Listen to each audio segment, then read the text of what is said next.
महाराष्ट्र में विधानसभा चुनाव को लेकर राजनीतिक सरगर्मी अपने चरम पर है। राज्य में बीते कुछ वर्षों में राजनीतिक पार्टियों में टूट का ऐसा सिलसिला शुरू हुआ कि लोग भ्रमित हो गए हैं कि कौन नेता किस तरफ है।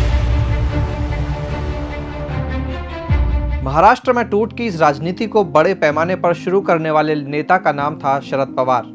करीब 45 वर्ष पहले तत्कालीन उद्योग मंत्री शरद पवार कांग्रेस से बगावत करते हुए 40 विधायकों को लेकर अलग हो गए थे और मुख्यमंत्री वसंतदादा पाटिल की सरकार को गिरा दिया था।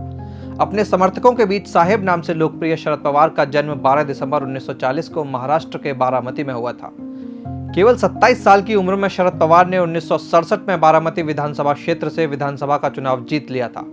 पवार 1972 से 74 के बीच महाराष्ट्र की सरकार में गृह, खाद्य और नागरिक आपूर्ति विभाग में राज्य मंत्री बने और 1978 में वे वसंतदादा पाटिल की सरकार में उद्योग मंत्री थे और इस दौरान ही वे सरकार से बगावत कर खुद मुख्यमंत्री बन गए थे। नमस्ते, मेरा नाम शिव है और आप देख रहे हैं TFI यानी थिंक फॉर इंडिया। आज हम आपको बताएंगे कि पवार की बगावत की पूरी कहानी दरअसल है क्या। इंदिरा गांधी के शासनकाल के दौरान जो आपातकाल लगा था, उसके बाद कांग्रेस में विभाजन हो गया और कांग्रेस के दो अलग अलग धड़े बन गए, जिनमें एक में इंदिरा गांधी के वफादार थे और दूसरी तरफ खुद को कांग्रेस पार्टी का वफादार बताने वाले लोग थे। यशवंतराव चौहान और ब्रह्मानंद रेड्डी ने इंदिरा गांधी के नेतृत्व को चुनौती दी और रेड्डी कांग्रेस का गठन किया। वहीं इंदिरा के नेतृत्व वाली कांग्रेस को कांग्रेस आई नाम दिया गया था। शरद पवार को यशवंतराव चौहान का शिष्य माना जाता था और वे रेड्डी कांग्रेस में शामिल हो गए। कांग्रेस में इस बंटवारे का असर 1978 के महाराष्ट्र के विधानसभा चुनावों में भी पड़ा और किसी भी पार्टी को वहां पूर्ण बहुमत नहीं मिला।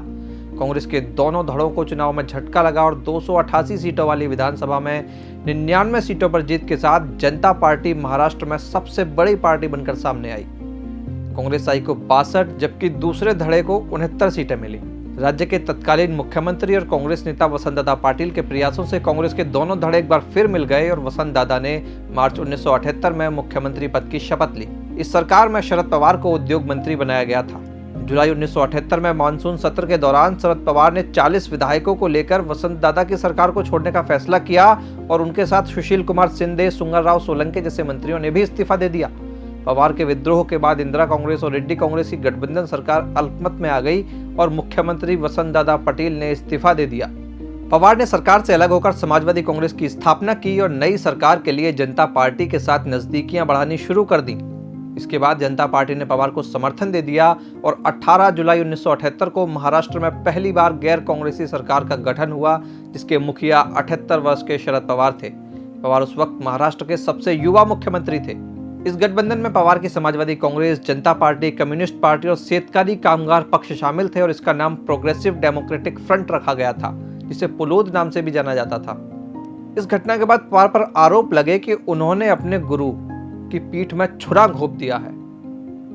यानी जैसा आरोप आजकल अजीत पवार पर लगता है, वैसा ही आरोप उस दौर में शरद पवार पर भी लगा था।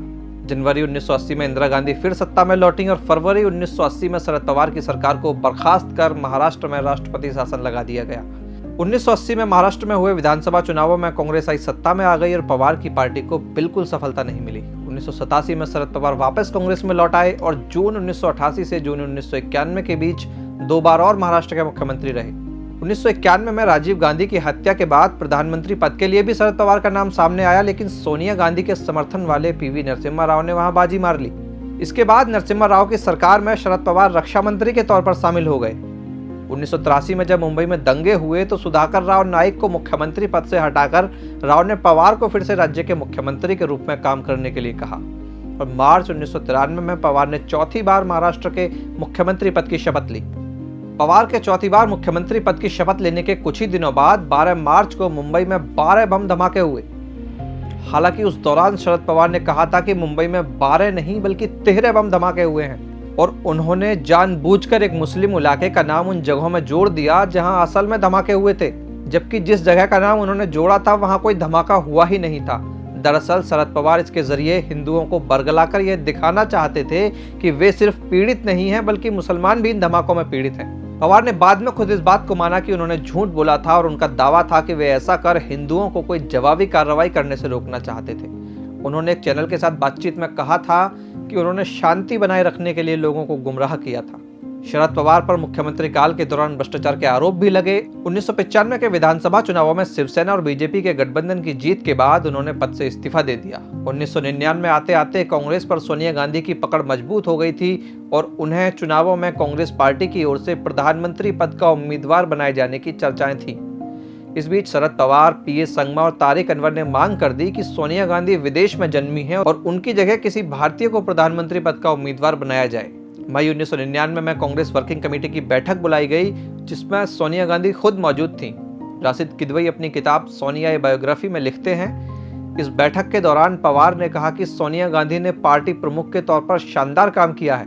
उन्होंने कहा कि बीजेपी के सोनिया गांधी के विदेशी मूल का होने के कैंपेन का कांग्रेस के पास कोई जवाब नहीं है और इसे गंभीरता से लिया जाना चाहिए। सोनिया ने इसके बाद अपने पद से इस्तीफा दे दिया, लेकिन कांग्रेस वर्किंग कमेटी ने इसे अस्वीकार कर दिया। किदवई लिखते हैं, ज्यादातर कांग्रेस नेताओं को भरोसा था कि सोनिया गांधी के अलावा कोई और नेता उन्हें संगठित नहीं रख सकता है। सोनिया गांधी की गैर मौजूदगी में उनके विरोधियों को 6 वर्षों के लिए पार्टी से निष्कासित कर दिया गया। कांग्रेस से निष्कासन के बाद शरद पवार, पीएस संगमा और तारिक अनवर ने मिलकर जून 1999 में राष्ट्रवादी कांग्रेस पार्टी का गठन किया। लेकिन इसे शरद पवार का चुनावी कौशल ही कहा जाए कि जिस कांग्रेस से अलग होकर उन्होंने नई पार्टी बनाई थी, उसी साल 1999 के चुनावों में बीजेपी शिवसेना के गठबंधन को सरकार बनाने से रोकने के लिए पवार ने कांग्रेस से हाथ मिला लिया और कांग्रेस एनसीपी ने मिलकर राज्य में सरकार बना ली। इसके बाद 2004 में जब केंद्र में यूपीए की सरकार बनी तो शरद पवार केंद्रीय मंत्रिमंडल में शामिल हो गए और 10 वर्षों तक देश के कृषि मंत्री रहे। यहाँ पवार से जुड़ी एक दिलचस्प घटना का जिक्र करना भी जरूरी है। वो दिलचस्प घटना ये कि वो खुद का पेशाब पिया करते थे। दरअसल शरद पवार ने मोरारजी देसाई के कहने पर शिवाम्बू थेरेपी शुरू की थी, जिसमें लोग अपना ही पेशाब पीते हैं। शरद पवार अपनी किताब ऑन माई टर्म्स में लिखते हैं, 1977 में मोरारजी देसाई देश के प्रधानमंत्री बने थे और अपने कार्यकाल में वे महाराष्ट्र के दौरे पर आए। एयरपोर्ट पर मैं भी उनके साथ था। हम लोग शराबबंदी के मुद्दे पर बात कर रहे थे। पवार ने लिखा है, उसी समय मेरे सीने में कुछ दर्द हुआ तो मैंने अपने सीने पर हाथ रख लिया। मोरारजी ने कहा कि तुम शिवाम्बू थेरेपी करो, इससे सही हो जाओगे। कुछ दिनों बाद जब मोरारजी और पवार मिले तो पवार ने कहा, मैंने आपके बताए मुताबिक शिवाम्बू थेरेपी शुरू कर दी है और अब पहले से आराम है। यह सुनने के बाद मोरारजी खुश हो गए। शरद पवार राजनीति के मास्टरमाइंड तो रहे ही, साथ ही उन्होंने क्रिकेट प्रशासक के तौर पर भी अपने जौहर दिखाए। वे बीसीसीआई और आईसीसी के अध्यक्ष रहे। पिछले कुछ समय में अपने भतीजे अजीत पवार की बगावत के बाद पवार की राजनीतिक पारी संकट के दौर से गुजर रही है, लेकिन आगामी चुनावों में एक बार फिर से उन पर खुद को साबित करने की बड़ी चुनौती है।